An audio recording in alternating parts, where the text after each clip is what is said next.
What's up, everyone? Welcome back to Grab Your Torch with Kaleb and Joel. We are back after a 2-week hiatus as we were figuring out scheduling issues and other stuff. I was in Orlando back-to-back weekends, so that made it hard to record. But we're back to recap episode 9 of Survivor 46, and we've missed a very good stretch of episodes that we have not podcasted about. We have watched them, of course, but we have not podcasted about them. I'm curious to see what your overall thoughts were with I guess it's starting with the split tribal and then from there. Yeah, split travel. I don't know if anyone remembers this, but we actually predicted that exactly right, except we thought I think we thought Tim was gonna be on the jury instead. But we did exactly get Soda and Tim vote out there exactly how we thought it would go. After that, I was personally surprised at the Tevin vote, but we'll get to that. I think split tribal to me has probably my favorite character moment in like such a long time with Q trying to play the game and no one just understanding how the ABC game works. Unbelievable moment. We've had a lot of good Q content. Well, I wouldn't say good, but like entertaining content. And it's just that split tribal was really when it was starting to crescendo. I totally agree. I think we got that a little bit with the Mariah boot and the gym boot, honestly.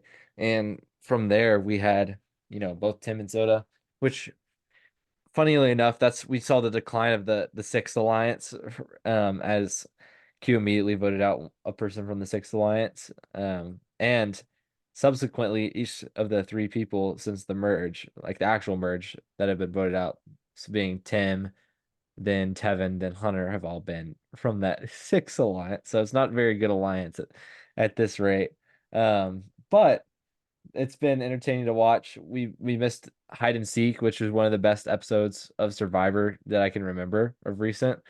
Love it. Which like that whole sequence is great. Um, Q just like going on a rampage about everything for no reason. It's just so fun to watch. Um, and then yeah, somehow Tevin getting voted out after Q blowing up his entire game. Another great entertaining moment of the episode. And then we go from there to this week, which saw Hunter get voted out with an idol in his pocket after really he should have known that it was going to be him going Yeah. home that night. And I still don't understand what led him to not play the idol. After being, you know, so paranoid about it and asking everyone at Tribal, hey, did you vote how I said you would vote to? Hey, would you? He still didn't play it. And he told everyone he was going to play it, and he still didn't. What is the deal? Yeah, look, that paranoia really gets to you. I think he was trying to be a little too cute with it. Firstly, like obviously Hunter breaks my heart, my first overall pick. But also, this was just a tremendous downfall for Hunter. Seeing like someone who was like so well positioned in the merge seemingly lose his number one ally, lose immunity when like realistically they should have thrown it and I mean, wonderful episode for Charlie. I Absolutely. don't know if this is a hot take, but I truly do think Charlie's playing by far the best game. And all this happening, and he has the idol, and he starts. I think his main problem was he told people, and he let other people start to influence him.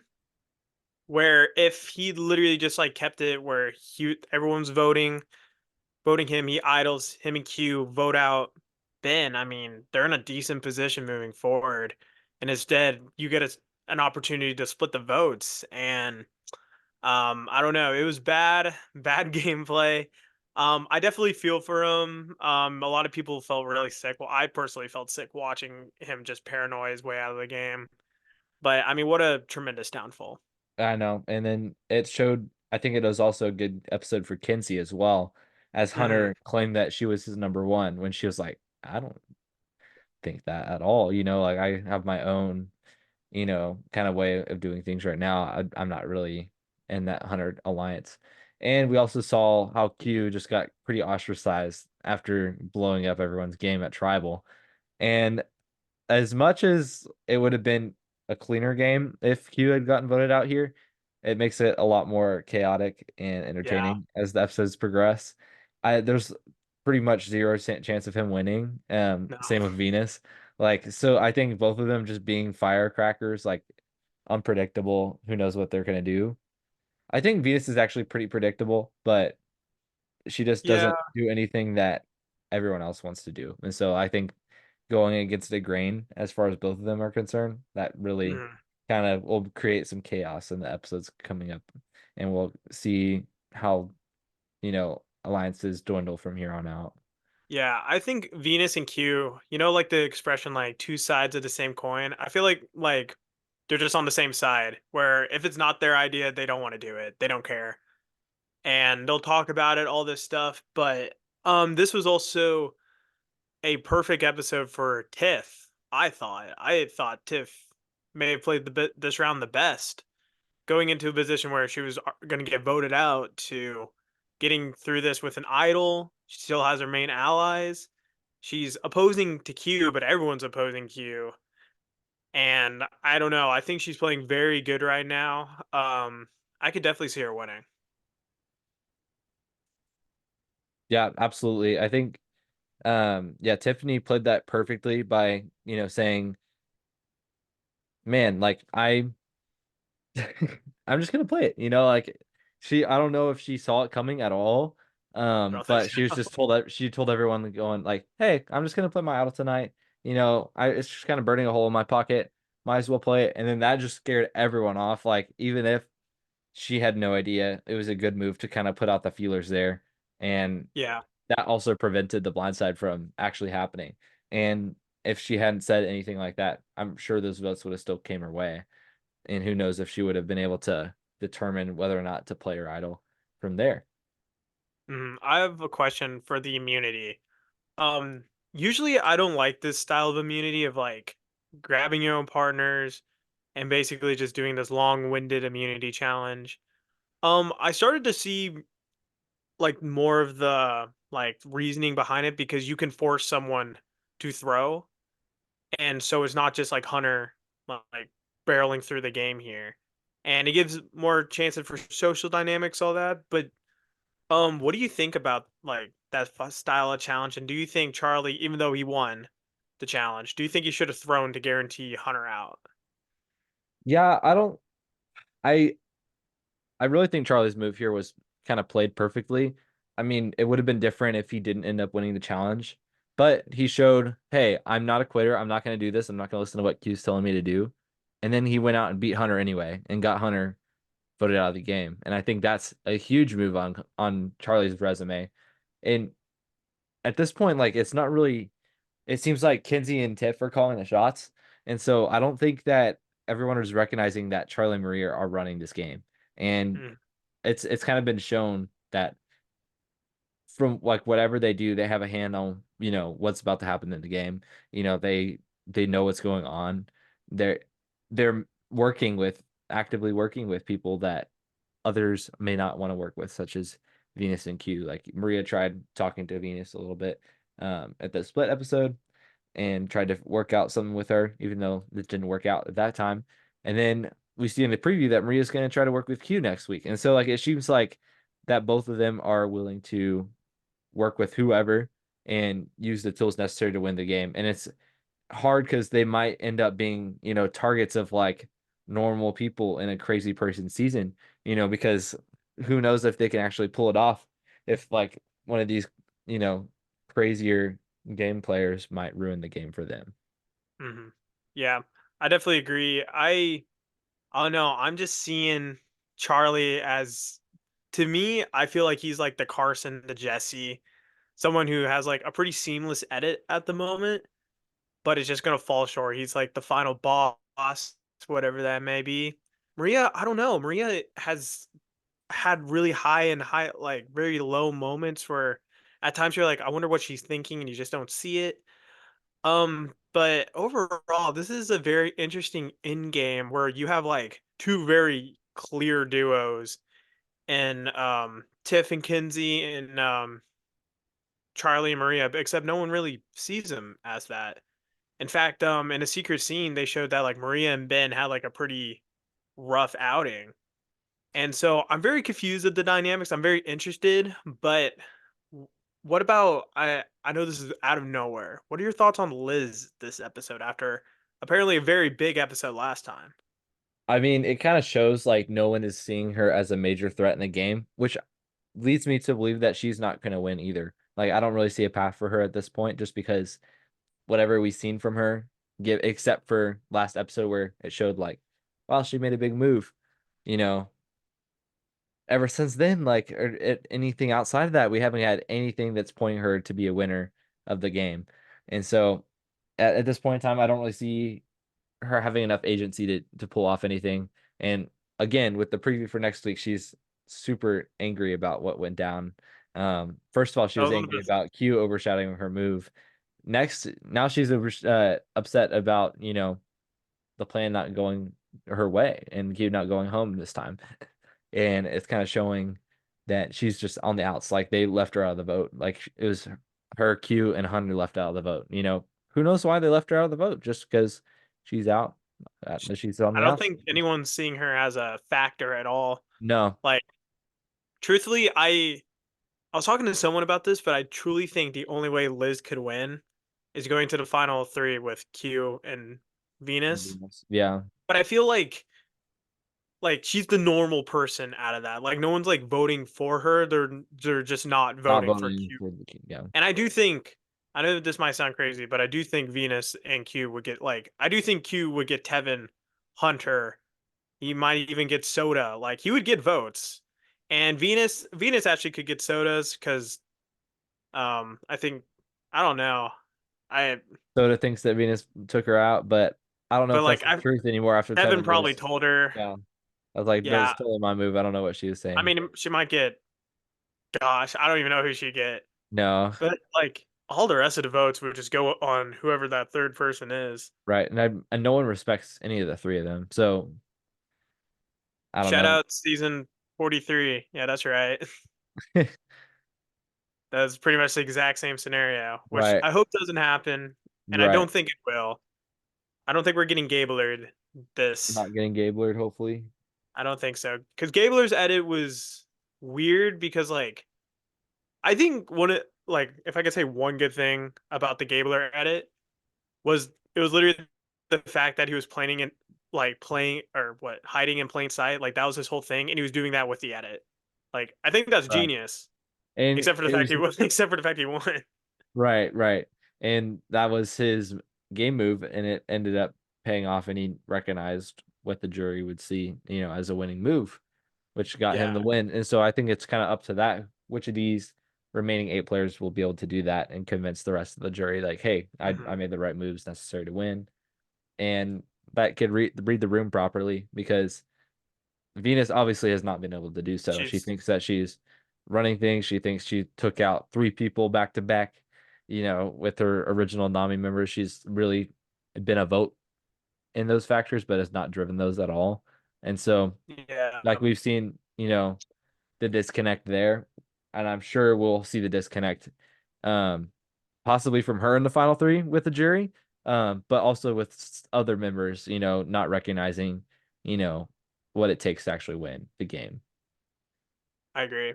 What do you think? So going back to tribal, when I was watching this, I totally thought Hunter should have just walked in wearing the idol, shirtless, just like George, like everyone.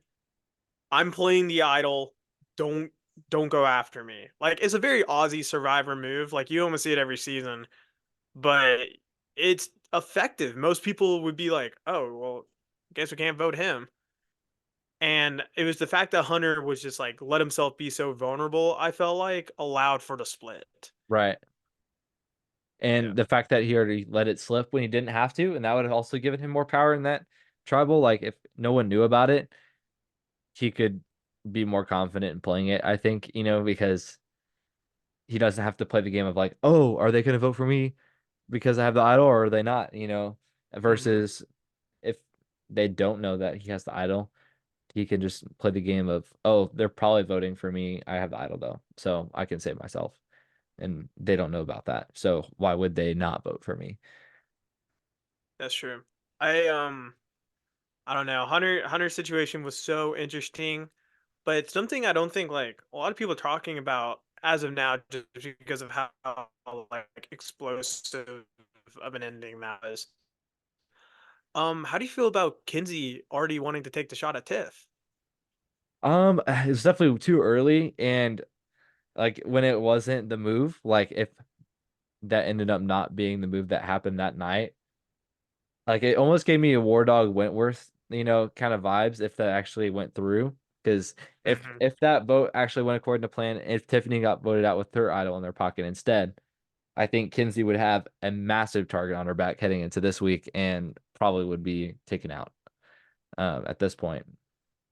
I agree. And I think it was just too early. And now that it didn't happen, she has the consequence of other people knowing about her ideas and getting back to Tiffany. And so at that point, it's kind of a double negative. Like both sides did not work out for her. And I think she Yeah. should have waited. And like a lot of the games about timing, and it's better to take someone out early than it is to be taken out late, just because you have more wiggle room if you take them out early, and if you take them out late, then they can just go on and win the game if you miss your opportunity. So I think it was good for her to kind of take that swing, and it was a bold move, but I don't think it paid off. Yeah, I agree. I don't know. I would argue this was actually kind of like, now that I'm talking about it, I'm like, Kinsey, she definitely should have just taken out Q if she could have. Because Hunter sees her as her number one. Tiff is her number one. Like, she's obviously, I think, by far the most socially like mature, best, whatever you want to call it, player out there. Taking out Q, someone who got to see that he doesn't trust her, she doesn't trust him. Like, I think that would have been like a very good move for her. She probably is extremely well positioned going into the end game. But now she kind of did everything backwards. We're now like Hunter's out. Tiff has, if she can get it out of anyone, like the perfect way to just take out Kinsey, just idle. Or just like, you took the shot at me, I can take the shot at you. And it gives the perfect excuse. A lot of Survivor, I feel like, is finding that excuse to take that shot at someone. I think Tony is one of the best examples of that ever, where he's constantly trying to make someone say something so he could be run it back and vote you out. So I don't know. I think it's a way too early move. I could definitely see where she's coming from, but just numbers wise, I would rather take out Q, someone who at this point is a lock for the final three, or just take out Venus because do Surrey Fields, take out the goat. So I don't know. That's just how I see it. Yeah, and I totally agree with you. What do you think about going into this final eight? Who are your top like contenders to win? And we've already discussed this a little bit, but we know who are probably not going to win. Yeah. And I think that's kind of narrowed down pretty well. But I just wanted to talk about that a little bit, just like winner picks and stuff. Yeah. I think, I mean, I'm still hinging my bets that Kinsey's winning if I just had to guess. It's weird because no one's edit is like clearly the winner. Where like after 45, you're just like, oh, it makes sense. D won. Like by the Right. time of the finale, you're like, D's winning. By the time of 44, it was pretty obvious that one of the Tika three were winning. And there was so much foreshadowing with Carson and Fire. You're like, well, Jam Jam's going to be Carolyn. Right. Um, the only one I could confidently say I like didn't really know is like 43 and 41. I felt like Marianne was winning 42. I got that one right. But there you go. But So yeah. here, it's kind of the same thing where I feel like with 43 and 41, where I'm like, I don't feel really confident about anyone. If I had to bet, it'd be Kinsey. I do think Ben is well within this. He got his way this episode, which is something very underrated. That he was like, I want Hunter gone. He put his emotions aside because he wanted Q gone, and he took out the bigger threat in Hunter, Yeah. and he got the votes to do it. I think he could arguably be the player of the episode too if it wasn't for how or not Kinsey, Tiff handled it. Yeah. So I think um I watched a YouTuber talk about this and I'm still like thinking it's somewhat true is that he believes that like Charlie will propel Ben to his win.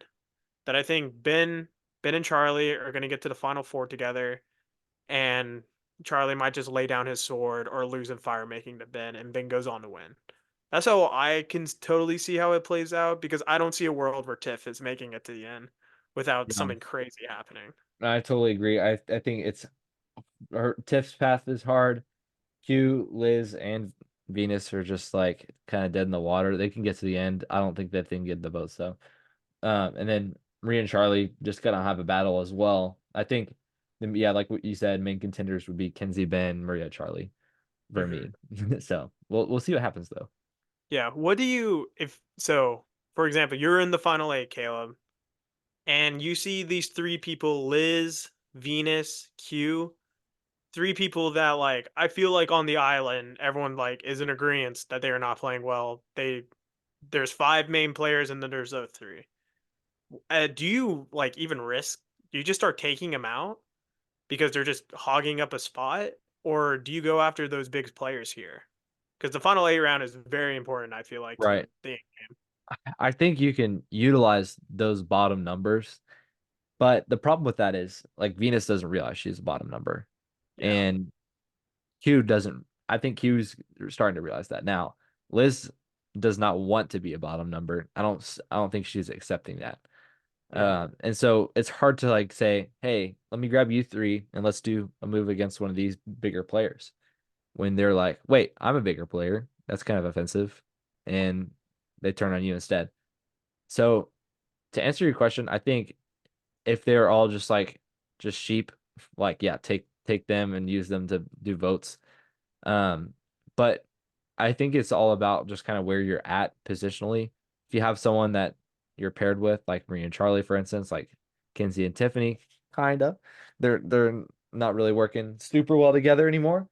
But I think your best bet is to stick with that person and just use who's around you. And I don't think that necessarily means, hey, we need to take out all these bottom feeders. Hey, we need to take out all these big contenders. We just need to get to the end. And when you get whittled down to like five or six, that's when you can start answering that question and take out a couple of those and seeing who you actually want to sit next to at the end. Because Hmm. if you're like, yeah, I recognize that Venus is not going to get any votes at the end, you definitely want to keep her around. And I think that's something that you make a decision a little bit later in the game. I think as far as the eight is concerned, we're still playing that game of like who's the biggest threat this week. Like we saw Hunter, and then last week we saw Tevin, and I think we'll have the same kind of result this week. And I could definitely see Tiffany going home. I could also see um just someone like Q going home just because everyone kind of want to get kind of wants to get on Hmm. that page. Um, but I could also see some of the heavy hitters going home. Like I could see Kinsey going home here.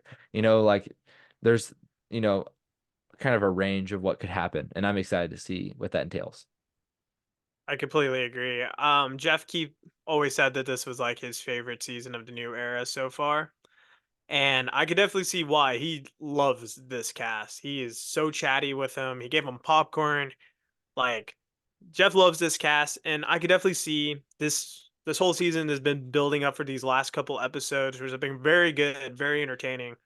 And a lot of it is due to the cast. And I personally love it. I do think we're in for a blind side this week, if I had to guess. It'd be insane to watch Kinsey go out here. But I'm all for it. I think it would be insane. Um, I don't know. This is a very unpredictable season thus far. I totally thought Hunter and Tevin were gonna go way deeper into the game, and I thought also Soda was gonna go deeper into the game. I thought the whole tribe was gonna go deeper, They just and so here absolutely we disintegrated. are. The Yeah, remaining members of Nami being Liz and Venus. who would have Yeah, thought? who would have thought, yeah. Not me. But yeah, this has been very entertaining.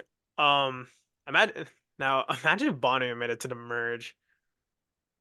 That That would have I been can't that I would have can't been imagine. something. The Because fact we had Banu and Q interact is actually one of the greatest things in Survivor history. I'll stand on that. That's hilarious. I totally agree. And Yeah, it also shows like, yeah, I also that original tribe is absolutely insane. Like the Yanu tribe, like that's like an all-time tribe almost, having Banu and Jelinski and Jess. Like having those are the pre-merge variants of that tribe. I can't Like, believe we got like a more crazier Lulu.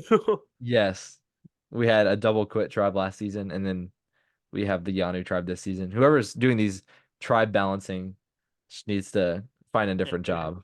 yeah, they need to know when they're cooked because every season there's like a Yanni tribe Like that's just like Tika, Tika like Tika was bad, but there's also a tribe like remember 41 when it was just like Danny, Deshaun, and Nasir.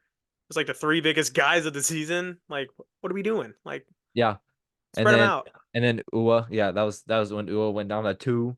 Like, what were they? What do they think? Like, do they like watching tribes disintegrate? Like, I I don't know. think, yeah, down the rabbit hole. I do think they do like watching one tribe just be terrible.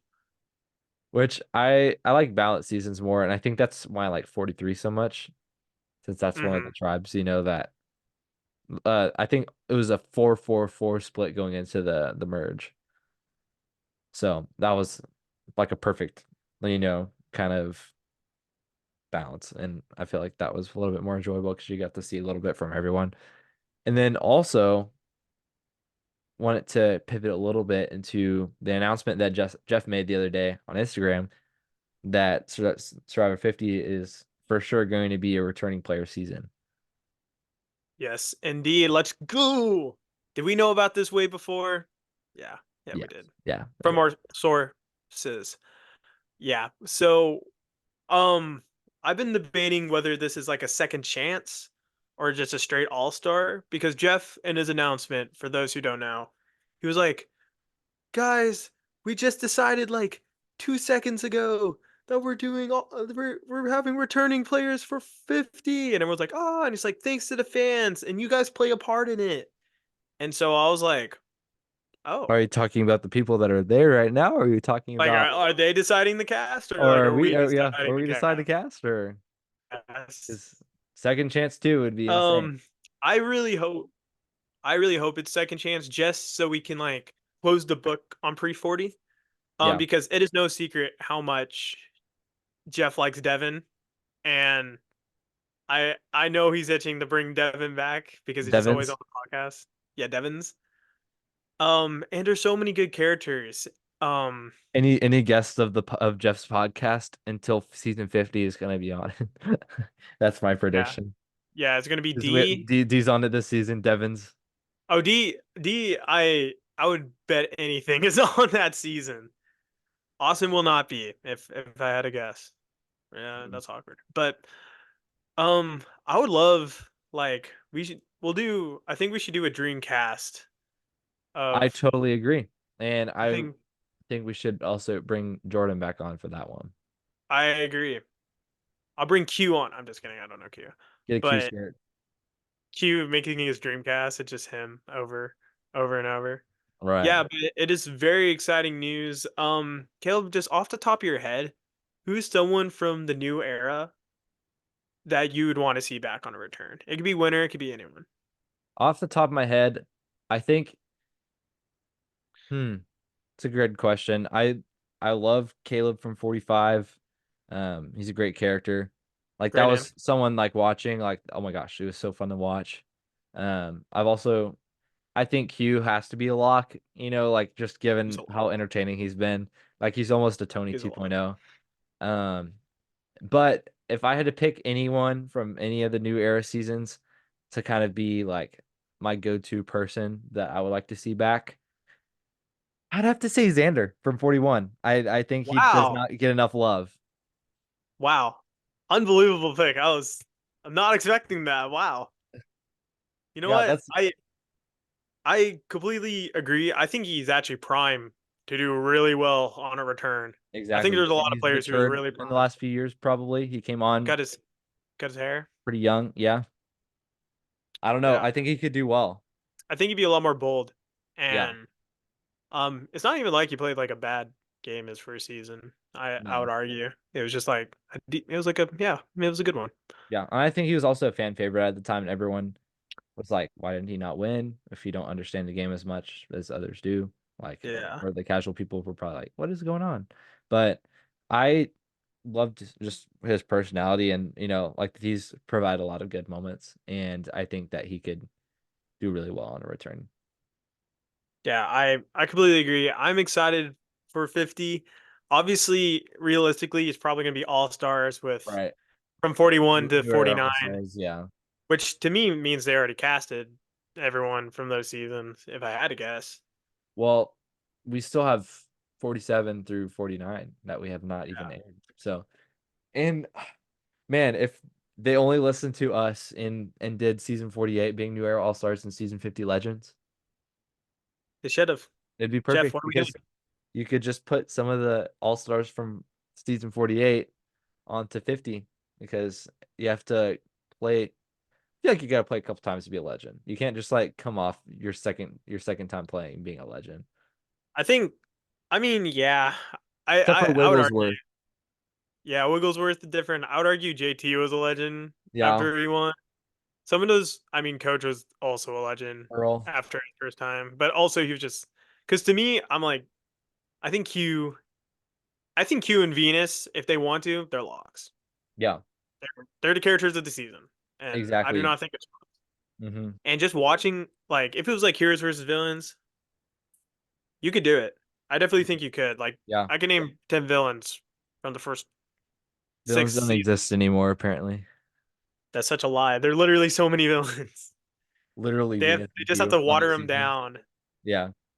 because Villain doesn't I mean don't know you're if a mean person. It just means that you're you're just a a villainous player. villainous Like player at the game. I would wear it with pride. I think it's awesome. Yeah. Yeah, I think for me, um, who I would want back. Look, I've been on this. Cody from season 43, I think is so primed to win a returnee season because people are going to go into it being like, this guy's like the most loyal guy in the Right. history of Survivor. Like he lost the game because how loyal he was. All this stuff where like, yeah, he's a physical threat, social threat, jeez, but literally everyone is. It's an all-star season, and he got six. Like, there's going to be a lot of things lowering his threat level going into it. But at the end of the day, he was very much primed to win the game if he just got past the final six round. I actually do think he probably wins the game if he gets past final six. Right. And I don't know. I think watching a season where him, like Carolyn, Hugh interact, like, oh my gosh, blow Do you me think away. they That you think they'd change the format for it yes, I and think they have to get Jeff. like more than 18? Yeah, I think it'd be like maybe 21, maybe 20. Jeff also said that he would just let the players play. So I hope it's two tribes because he did it Yeah. for Winners at War. And so I would hope he just puts it on two tribes. It allows like smaller players to like sink in the background, Yeah. and it just allows more. I think it's just a better format I mean, personally. it's just swaps really. Like swap the two, you know, or Mhm. if you want to start at three, swap the two. If you want to start at two, swap the three. I mean, like do whatever you want. Do 2 to 2, 3 to 3, you know, Exactly. whatever it is. There's Like there's so many different ways that you could play it, and we've seen it 6 times in a row, the same exact format. mhm. I just want to see these like really social players go at it. Like I just want to see like Jam Jam and D like go at it somehow. Like have to rally the numbers, which I think is some of the most interesting part of returnee season is how people rally numbers who are all used to being alphas. Yeah. And I think 40 like 50 will be very explosive. Yeah. I think one more thing to note is that the last 3 episodes have been kind of seen as a consensus best stretch of episodes in the new era of Survivor, as a lot of fans would say that. And I think the reason for that, what are you looking at? Nothing. And the reason for that is there's not been any votes lost in the last 3 episodes. That could be Yeah, a contributing factor. They're because let no one's losing their votes. the players are playing and they have, every opportunity to do so. I think casting has a lot to do with that as well. Not really many just game bots, but at the same time, no votes being lost. They've been able to kind of maneuver everything out and figure everything out themselves. And so I think that's been a really cool aspect as well. So that's kind of all I have for today. Do you have anything else you'd like to mention? No, sir. I'm excited for this week's episode. I think this will really show who's probably going to win this game. Absolutely. Me too. I think this will be kind of like a defining moment for, Hmm. yeah. So I'm excited to cover it on Wednesday. We'll be back at some point next week. And we're excited to continue the rest of the season. And then stay tuned for the off season, which hopefully we'll bring on Jordan and do kind of a season 50 fan casting. Um, Maybe get some interviews from some of the players, perhaps, if that's What? possible. We'll try. We'll try. We'll just be like, hey, we're just a little podcast, and just hop on, talk to us. Yeah. It's more for us than it is for our fans because hopefully they exist, but they probably don't. Anyways, Who knows? like the video, subscribe to the channel, leave a comment. Just kind of helps bring other Survivor fans to the channel, and we hope you enjoyed. So stay tuned for next week. See ya.